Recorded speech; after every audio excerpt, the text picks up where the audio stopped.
Shout out dyan sa mga taga Luzon. Hinahamon ko kayo. 1-on-1 slap battle. O gusto nyo bernakil. Boy manhid makakatapat nyo mga taga Luzon. Kahit sino dyan basta matigas ang muka. Matigas ang katawan. Dahil si Boy manhid to hindi to nasasaktan. Negros lang ang malakas.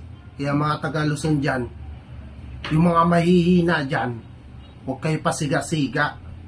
Dahil kapag kamsiga kayo, ako makakaharap nyo dito sa social media. Kahit sino pa yan, mga taga Luzon dyan, kung gusto nyo lumaban, amunin nyo ako. Gusto nyo URCC Bernakil, papalagan ko kayo. Gusto nyo slapping, mas malakas ako. Sasampalin kita kahit isa lang. Tulog ka sa akin. Kaya ikaw, malakas ka, Manila boy. Ito probinsya boy. Malakas to. Wala tong inuurungan. Dahil boy manhid to pagdating sa laban.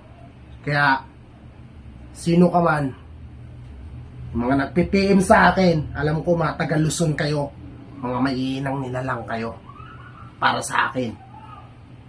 Kaya this coming December 5 o December what this, what else, abangan nyo kung paano lumaban si Boy Manhid ng Pinas.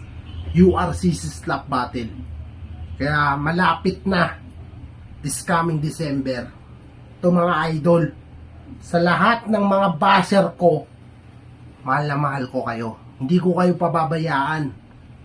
Labi na sa mga followers natin dyan, Luzon, Visayas, Mindanao, mahal na mahal ko kayo. Kaya ikaw na taga Luzon, mahihina ka. Mahihina ka. Lahatin ko na kayo. Dahil mga Ilonggo, Bisaya lang ang malakas. Walang Luzon na malakas. Kami lang. Dahil dito sa Maynila, kinakain na namin to, yung kamaynilaan nyo.